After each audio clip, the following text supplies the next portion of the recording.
It's the Hood, Fox Sports 1, Fox Sports Radio, iHeartRadio app, wherever, however you may be listening to the show. All right, a little quick history lesson for you. Two things. Tony Gonzalez is my guest, greatest tight end in the history of football. First time I met Tony Gonzalez, I don't know if you remember this, you didn't grow up playing AAU basketball. Like, you weren't on travel teams. I don't remember you being a part of the AAU scene.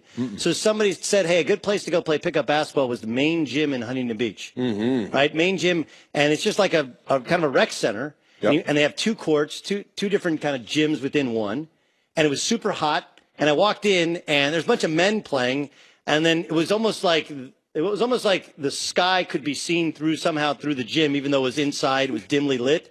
And like, Tony Gonzalez was 17 years old. His body's glistening. He's not built like a 17-year-old kid. It's like a man. I was like, I don't know who that guy is, but he can play basketball with me anytime. Yeah, Tony, we did. The other history lesson is today marks the anniversary. I'm not good with years, but I believe it's the 98th anniversary, because it happened in 1919, of the Babe Ruth trade.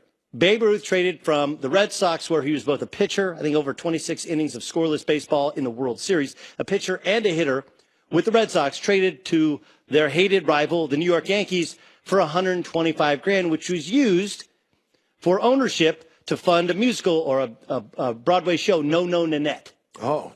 I relate that to the fact that it feels like that sort of anniversary plays into one of, if not the worst trade in the NFL, at least to the year, for this year to date, which is Jimmy Garoppolo being given away by the Patriots. Yeah. It's one thing to trade a draft pick, which becomes a player. It's another thing to trade a guy who's hurt. But he's been in the system for 4 years. He started 4 years. You had to know he was pretty good. He was a dude. The Niners, no one wants to play. They're on fire. He's taken over the league. Yesterday, we celebrated the birth of Jimmy Jesus. Okay, that's, I believe, what Christmas is supposed to celebrate. How can the Patriots give away a top 10 quarterback in the league for a second-round pick? Yeah, it's amazing. It's amazing. But I think, you don't believe Tom Brady when he says, I want to play till I'm 45. He's playing until he's 45. You're going to sit this kid on the bench. He's 40 years old for another 5 years. It ain't going to happen. He's not going to do that. So that's the reason why I think the main reason why, okay, we got a great guy, let's go get a second round. They could have got a first round pick from another team. Why a second round pick? It seems like pennies on the dollar. Everyone is going to trade up in the draft to try and get Sam Darnold or to get Josh Rosen, maybe Josh Allen, right? The best they can hope to be is what he has been so far. And they're not going to be that in year one or year two, like year three. Like, he's ready. He's ready to lead. He understands offenses. He understands defenses. He's seen it all. He's tutored behind, if not the greatest, one of the greats of all time in Tom Brady. Like, it just feels like they gave him away. They did give him away, comparatively speaking, for us. This guy's going to be good for a lot. If you're a San Francisco 49er fan, understand this. You guys are in for a treat over the next 5, 6, 7 years. As long as Shanahan stays there with Garoppolo, you see what Shanahan did for Kirk Cousins. You see what he did for Matt Ryan. He's going to do the same thing for this kid. He's going to be an MVP candidate before it's all said and done. They're going to John Lynch is going to start putting money into this team. They're going to get receivers. They got like it's going to be a great trade. They got like $70 million to spend under the cap. They still have their first round pick. They got a litany of other picks. But give it away. I agree with what they did. I mean, because you're not going to sit this kid on the bench for another 5 years. I'm not saying you don't trade him. I'm saying you should know his value. And if you have to wait until the season is over just to protect yourself, to give him away for a second round pick just because he wants to play, that's I think great. you're being naive. I think something else is at work there. There's this is a good old boy network. Favors get done for each other. I don't know what the connection with Shanahan and Belichick, Daddy, all that type of stuff. You never know what's going on behind the scenes. All right, help me out. You have a plan for how to fix the MVP discussion, because the MVP, I mean, you can make a case it's Carson Wentz, right? He's still, I think, second in the league in touchdown pass. He hadn't played in a couple weeks. And you look at how much better the offense was when he was at the helm as opposed to Nick Foles. I think Brady's probably going to win it. Brady's going to win it. They have one of the worst defenses in football, and they're the number one seed in the AFC, so he's probably going to win it. Some people are, Antonio Brown before he got hurt, 5th straight 100-catch season.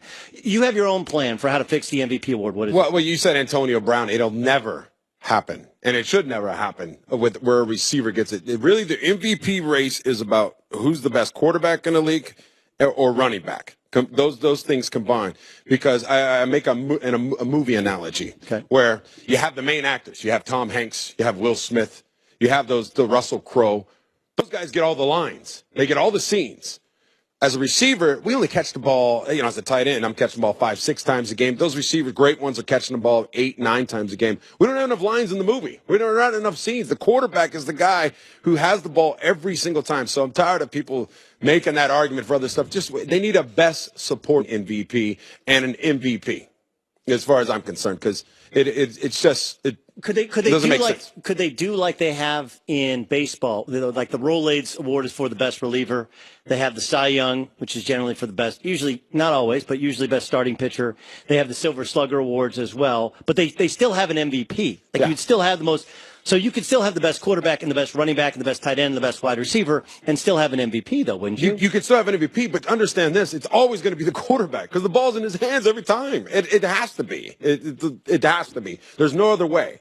I mean, if you look at it, out of the last 30 MVPs, how many have been quarterbacks and running backs? Because they get the ball. A good running back gets the ball 30 times a game. They had the Sean Alexander year with the Seahawks when he scored a bunch of touchdowns. There was the Adrian Peterson year. Those guys are getting 2,000 because they're touching the ball 30 times a game, and they should. Like I said, it's like an actor. Meryl Streep is going to win Best Actress every year. Well, she's in all the scenes. Her supporting actress. There's not enough scenes. You can't do it. You need a best supporting one. When is your next movie that you're coming out with? I know this is part of you want me to lead you to when the next movie you're in. If you know any directors out there, man, please come cast me. I mean, they're all. Let me come read directors. Anybody listening? Hey, on Sunday, Doug, I don't know if you saw it, but Tony garnered a lot of respect when he wouldn't put a hat on because he didn't want to mess up his hair on the kickoff show. So I have I have morals. How is it going to mess up your hair? Standards.